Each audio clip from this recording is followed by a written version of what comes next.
क्या आप जानते हो पहाड़ों पर इतनी ठंड होने के बावजूद भी वहाँ के लोग इतने एक्टिव कैसे रहते हैं? क्योंकि वो पहाड़ी चीजें खाते हैं, उसी से उन्हें गर्मी मिलती है, एनर्जी मिलती है। देखते हुए भी जवान शर्मा जाते हैं। रोज खाने में बनने वाली हमारे जैसे ये तुअर की दाल, मूंग की दाल नहीं खाते, वो खाते हैं पहाड़ी दाल, जिसे चौसा दाल कहा जाता है। इन सर्दियों में रोज की दाल बनाकर बोर हो गए हो, एक दो बार अगर ये दाल नहीं बनाई तो फिर क्या किया? जो बिना भिगोए दाल बनेगी बहुत ही अनोखे तरीके से। इसे बिना टमाटर, बिना किसी खटाई के बनाते हैं, लेकिन स्वाद ऐसा कि उंगलियां चाटने पर मजबूर हो जाओगे। चलिए रेसिपी शुरू करते हैं।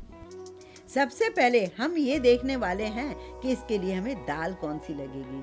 जी हाँ, वो देखना तो बहुत ही ज़्यादा ज़रूरी है। एक्चुअल तो पहाड़ी दाल ये होती है। आपको याद होगा, अभी कुछ टाइम पहले मैं मसूरी गई थी, देहरादून गई थी, वहाँ से मैंने इस दाल को लिया था। तो मैं तो अक्सर ये कई बार बना चुकी हूँ, पर अगर मैंने सोचा आपको ये दाल ना मिले तो इसके बदले आप उड़द की साबुत दाल ले सकते हो।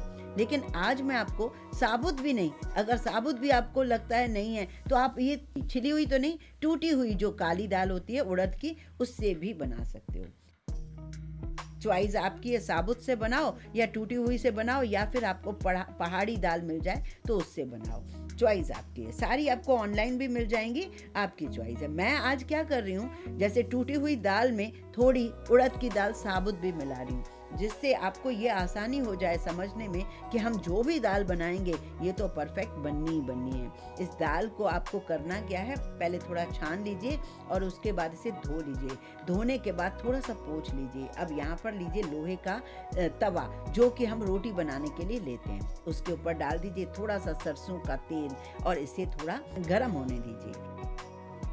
उसके बाद डाल दीजिए दाल। बहुत ही अनोखी, मैंने बताया ना, खाने का तरीका अलग और इसे बनाने का तरीका अलग, और स्वाद तो गजब। यहाँ आपको धीमी गैस पर कम से कम 8 मिनट लग जाएंगे, क्योंकि मुझे लग गए थे 8 मिनट स्लो गैस पर इसे जब मैंने भूना, जब तक कि ये कलर ना आ जाए। ये देखिए मैं आपको दिखा रही हूँ, जो हल्का गीलापन था वो भी खत्म हो गया, हल्का सा ब्राउन कलर आया, हल्का सा। अब यहाँ पर दो चीजें, कई लोग इसमें गेहूं का आटा डालते हैं बाइंडिंग के लिए, कई लोग बेसन का आटा डालते हैं, कई लोग मोटा आटा डालते हैं और कच्चा भी डाल देते हैं। पर मेरी चॉइस ऐसी है कि मैं यहाँ पर जब दाल भुनने वाली हो गई, ऑलमोस्ट 80% दाल भुनने वाली थी, तब मैंने 2 चम्मच गेहूं का आटा डाल दिया, जिससे वो भी थोड़ा सा भुन जाए गरम तवे पर, जिससे वो कच्चेपन का फ्लेवर ना आए। ये छोटी छोटी ट्रिक्स मैं जो प्रैक्टिकली बनाती हूँ, मुझे जिससे स्वाद ज़्यादा अच्छा आता है, वो मैं आपके साथ शेयर करती रहती हूँ।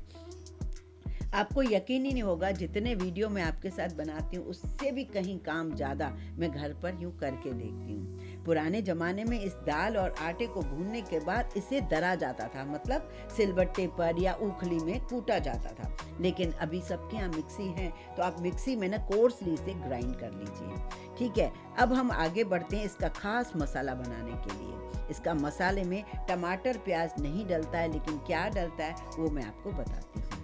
यहाँ मैंने लहसुन, हरी मिर्च, लाल मिर्च थी और अदरक ली है। इसमें मैंने 1 चम्मच धनिया डाल दिया और इसमें मैं काली मिर्च डाल रही हूँ, ये साबुत। इन सबको मुझे कूटना है। यहाँ पर एक बात है कि जैसे लहसुन गरम रहती है तो हम लहसुन मतलब ज़रूरी डालते हैं इसमें, पर इन केस आप लहसुन नहीं खाते हो तो पूरी तरीके से स्किप कर सकते हो, क्योंकि प्याज तो वैसे भी नहीं डालना, टमाटर वैसे भी नहीं डालना, लाल मिर्च ना हो तो कोई बात नहीं। यहाँ पर आप हरी मिर्च, अदरक और ये धनिया और काली मिर्च को कूट लीजिए।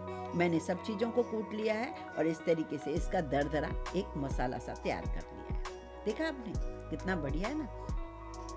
अब हम दाल को भी पीसेंगे, लेकिन एक शर्त है, दाल को ठंडा करने के बाद ही आप पीसेंगे। अब मैंने मिक्सी के जार में डाला है, इसे दरदरा, हमें जैसे क्या कहते हैं, मतलब दलिया भी नहीं कह सकते, जैसे सूजी, मोटी सूजी होती है ना, वैसा हमें इसको ग्राइंड करना है। ये देखिए, इसको हम निकाल लेते हैं। अब हम इस दाल को बनाएंगे, और कई लोग तो इसे बहुत जल्दी फास्ट बना लेते हैं, पर इसको आप ना कभी भी कुकर में मत बनाना, इसे कढ़ाई में ही बनाना। कुकर में नीचे लग जाएगी, क्योंकि आटा मिक्स है। कढ़ाई में ही बनाना, और कढ़ाई भी लोहे की में बनाना, मज़ा ही आ जाएगा। ये देखिए लोहे की कढ़ाई में मैंने डाला है सरसों का तेल। ये सरसों का तेल जो है पकाया हुआ है पहले से। मुझे थोड़ा पकाया हुआ तेल ज़्यादा अच्छा लगता है, मैं डायरेक्ट उस तेल को यूज़ कम करती हूँ।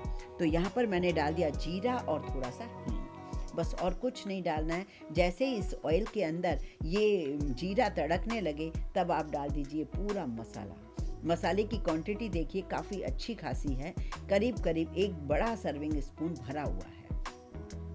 तो इस क्वांटिटी में आपको डालना होगा क्योंकि सारा स्वाद ही इन्हीं चीज़ों से है। हम टमाटर प्याज डालने वाले नहीं है और दरदरा है, जिससे वो स्वाद देगा आपको बहुत ही मज़ेदार। अब इसे आपको भूनना है जब तक कि लहसुन और ये सारी चीज़ें भुन जाएं, उसके बाद डाल दीजिए दाल। हालांकि दाल भी भुनी हुई है पर फिर भी थोड़ा सा आप भून लीजिए। जैसा जैसा मैं आपको कह रही हूँ, आप यहाँ पर जब इस तरीके से बनाएंगे तो मज़ा ही आ जाएगा। मुझे याद ज़रूर करेंगे। रेसिपी थोड़ी सी भी पसंद आए तो प्लीज़ इसे लाइक करके ज़्यादा से ज़्यादा शेयर कीजिए फ्रेंड्स, फैमिली और रिलेटिव्स को। अब बारी है, इस दाल को मैंने भून लिया। अब मैं इसमें डाल रही हूँ पानी। अब पानी कौन सा डाला जाए? इसमें जो पानी जाएगा वो उबलता हुआ गर्म पानी जाएगा, जी हाँ, जिससे ये आटे के घुटले ना हो। इसे धीरे धीरे गर्म पानी डाल दीजिए और चलाना पड़ेगा जिससे इसके आटे के घुटले ना हो। ये देखिए, और ये पानी जितना मैंने अभी डाला है, करीब करीब मैंने 1 लीटर अभी डाला है, तो 1 लीटर और जाएगा और वो भी मैं गर्म करके धीरे धीरे डालती रहूँगी, क्योंकि फिर गाढ़ी हो जाएगी तो मज़ा नहीं आएगा। बाद में कच्चा पानी बिल्कुल मत डालना। ये छोटी छोटी जो ट्रिक्स मैं आपको बता रही हूँ ना, ये हमें बड़े वीडियोस पर ही मिलते हैं। ये देखिए, मैंने दूसरा पानी गर्म करने के लिए रख दिया। अब दाल में पूरी दाल का जाएगा नमक और बहुत थोड़ा सा जाएगा हल्दी पाउडर। मैं इसमें मिर्च इसलिए नहीं डाल रही हूँ क्योंकि दाल में मैंने मिर्ची लाल भी हरी भी डाल दी थी। अगर आपको लगे ज़्यादा तीखा पसंद करते हो तो आप थोड़ा सा मिर्ची इसमें यहाँ पर डाल दीजिए। मैंने नहीं डाली है। और बारी है इसमें धीरे धीरे पानी डालने की, वो भी गर्म पानी।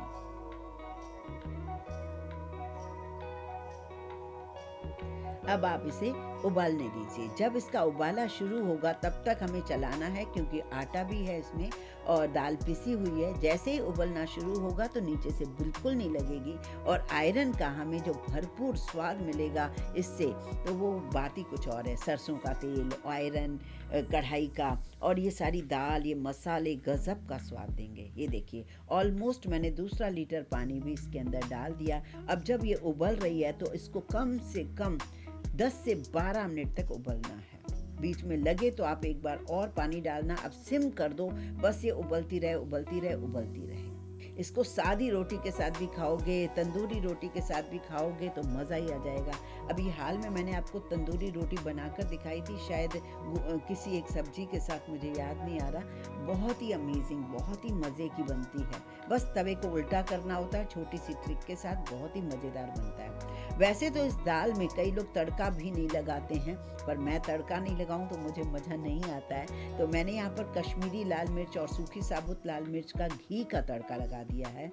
और घी का कई लोग ऐसे सिर्फ घी का लगा देते हैं, पर मैं घी को थोड़ा गरम करके डालती हूँ और उसमें मैंने लाल मिर्च का इस तरीके से तड़का दिया, हरा धनिया डाल दिया है। बस मज़ा ही आ गया है। अब बारी है हमें इसे सर्व कैसे करनी है। रोटी के साथ तो आप खाओगे इसे ही, तंदूरी रोटी के साथ, पर वहाँ पर पेट भरा जाता है इसे दाल और चावल के साथ। गर्मा गर्म चावल मैंने दूसरे गैस पर बना ही लिए थे और मैंने एक कटोरी में सेट कर लिए थे। ये देखिए, उससे बहुत आसानी से सर्व किया जा सकता है। और मैं सच बताऊं, आप ना दाल प्लेट को थोड़ा टिल्ट कर दीजिए, जिससे होगा ये कि यहाँ पर साथ में सलाद रखेंगे, नींबू रखेंगे, मिर्ची रखेंगे और चावल कम रहेगा, दाल ज़्यादा रहेगा। ये जो गर्मा गर्म दाल है ना, सूप की तरह, आपका पेट भी भरेगा, आपको स्वाद भी देगा। इसकी कंसिस्टेंसी बिल्कुल ऐसी ही होनी चाहिए। मतलब मैं आपको क्या बताऊं, नींबू ज़रूर डालिएगा दाल में। कई लोग इसमें बिल्कुल खटाई नहीं डालते, अमचूर भी नहीं, नींबू भी नहीं और टमाटर भी नहीं, पर मैं नींबू डालकर जब खाओगे ना तो मज़ा ही आएगा। एक बार मेरे कहने से जब आप इसे खाओगे ना तो मुझे याद ज़रूर करोगे। वीडियो कैसी लगी बताइएगा।